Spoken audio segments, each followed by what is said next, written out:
Hello guys, welcome back to my channel once again. तो चलिए आज इन आलूओं का बनाते हैं कुछ स्पेशल नाश्ता।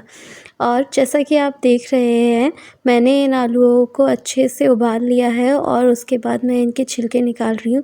वैसे तो पहले ही इनकी दम आधी निकल चुकी थी क्योंकि ये पहले ही फट चुके थे, लेकिन फिर भी मैंने इनकी दम निकालने के लिए इन्हें छील करके अच्छे से साफ़ करके एक बर्तन में निकाल लेती हूँ। और जैसा कि मैंने आपको बताया नहीं, लेकिन हाँ, मेरी मम्मी का आज खाने का बहुत मन कर रहा था, तो मैं यहाँ पे हैक करने की कोशिश कर रही थी, लेकिन मिर्चियाँ मेरी कट चुकी थी अपने आप ही, पता नहीं कैसे। और फिर मिर्चियाँ तो मेरी कट चुकी थी, लेकिन उसके साथ ही मैं आपको बता रही थी कि मेरी मम्मी का बहुत ही ज़्यादा खाने का मन कर रहा था, तो मैंने सोचा क्यों ना उनके लिए आलू पराठा बना दिया जाए। आलू तो उबल ही चुके थे सब्जियों के लिए, तो मैंने सोचा कि चलो सब्जी ना छोड़ करके आलू का पराठा बना दिया जाए, जो कि फ़ास्ट और अच्छे से हेल्दी भी रहेगा मम्मी के लिए।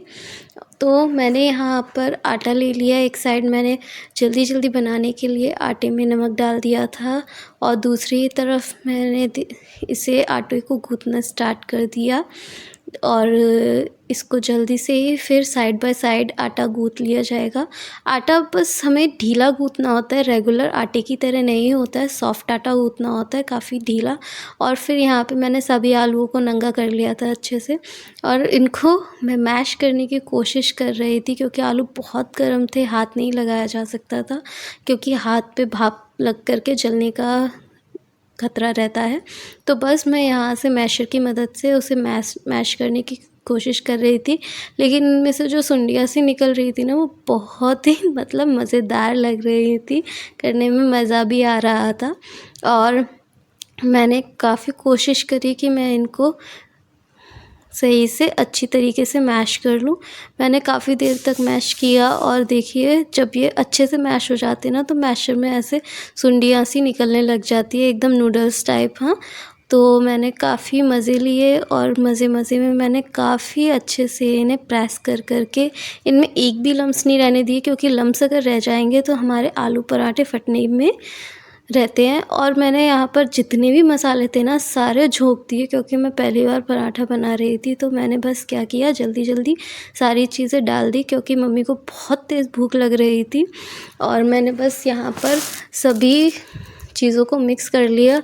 अब अंटू झंटू जिन पटूटा करके बस जल्दी से ख़त्म किया इस चीज़ को, और हाथों की मदद से मैश किया, क्योंकि हाँ, हम सिंथेटिक वीडियो तो आपके लिए बनाएंगे नहीं, सॉरी सोफिस्टिकेटेड। हाँ, तो सोफिस्टिकेटेड जैसे नाम की चीज़ तो यहाँ आपको मिलेगी नहीं, क्योंकि हमने कोई भी आपका सोफिस्टिकेटेड चीज़ इस्तेमाल नहीं की है, क्योंकि हम दिखावे में नहीं रहते हैं, हम लोग हाथों से करने में ज़्यादा मशरूफ़ हैं। और मैं काफ़ी मज़े से आनंद लेते हुए पूरा मिश्रण तैयार कर लेती हूँ।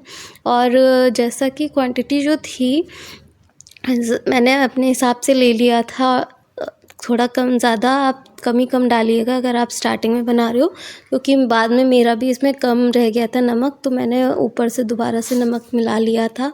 फिर दूसरी तरफ मैं गैस ऑन कर देती हूँ और तवा रख देती हूँ ताकि वो गर्म हो जाए। उसके बाद एक तरफ मैंने आटा ले लिया है। आटा लेने के बाद आटा मेरा पूरी अच्छी तरीके से सेट हो गया, क्योंकि जो ये आटा होता है अगर स्टार्टिंग में ही आप ले लेंगे तो ये काफ़ी ढीला होता है और हाथ में चिपकता है, इसलिए इसको पहले ही गूँथ के रख लो 10-15 मिनट के लिए, क्योंकि ये अच्छे से आपका फिर सेट हो जाता है। उसके बाद एक लोई बनानी है अच्छे से, जिसमें कोई भी क्रैक्स ना हो।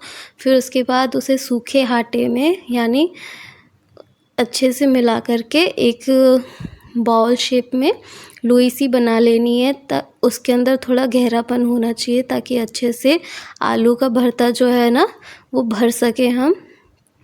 तो आलू का भरता जो है ना, मैंने अच्छे से उसमें कूट के भर दिया, और बाद में इसका मुझे भुगतान भी भुगतना पड़ता है, क्योंकि मेरा आलू का जो पराठा है ना वो पूरी तरीके से फट जाता है। और लेकिन वो इतना भी बुरी तरीके से नहीं फटता है। यहाँ पे आप देखेंगे कि मुझे किस तरीके से इसे बंद करने में मुश्किल भी हो रही थी, लेकिन मैंने जैसे तैसे करके इसको भर दिया। और हाँ, कचौड़ी की तरह मैंने इसे बंद किया, क्योंकि ये नॉर्मली पूरा एकदम गोल गोल बंद नहीं हो पाता, तो इसलिए मैंने इसको बंद किया कचौड़ी की तरीके से। और फिर अच्छे से इसको मैं बंद करने की कोशिश कर रही थी, क्योंकि बार बार आलू बाहर निकल रहा था, कभी कहीं से कभी कहीं से। मुझे तो लगा कहीं मेरा आलू का पराठा आज आखिरी पराठा ना बन जाए इसका, क्योंकि मुझे आटा आप ढीला ही रखने की कोशिश करिएगा, क्योंकि उससे अच्छे से आपको चिपकाने में, लोई बंद करने में आसानी रहती है। अगर टाइट हो गया आटा तो आपका आलू का पराठा फट जाएगा। उसके बाद आप उसे ढीला करना ही करना पड़ेगा आपको, क्योंकि कोई भी आप बाइंडिंग वाली चीज़ लेते हो तो आपको उसको ढीला ही रखना पड़ेगा। फिर उसके बाद मैंने इसको अच्छे से सूखे आटे में मिला कर के बड़ा करने की कोशिश की लोई को, लेकिन वैसे मेरा फट रहा था, तो मैंने इसको ताली मार मार के अच्छे से ताली मारी, अच्छे से पिचका करके इसको बड़ा करने की कोशिश की। और हाँ, ये हैक मेरा काम भी आया।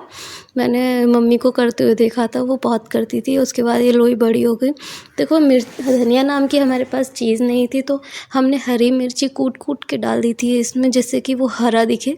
तो यहाँ पे उस हरी मिर्च का ही बोला बाला दिख रहा होगा आपको, इतना हरा हरा हरा हरियाली बनी हुई है उसकी।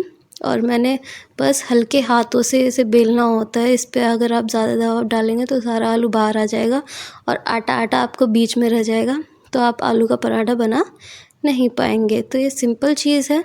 यहाँ पे मैंने देखा कि मेरी गैस बंद हो गई थी, तो मैं दोबारा से ऑन कर दिया और उसको गर्म करने के लिए रख दिया तवे को। और दूसरी साइड मेरा ये हल्के हाथों से मैंने बेल लिया था। और जहाँ तक है तो मेरा तवा गरम हो चुका था, तो अब बस मैंने देरी ना करते हुए वहाँ पर डाल दिया अपना पराठा और उसको छोड़ दिया सिकने के लिए। फिर उसके बाद जब वो मुझे सिकता हुआ नज़र आया तो मैंने उस पर थोप थोप करके घी भरा, क्योंकि आखिरकार खिलाना तो अपनी माँ को था ना यार।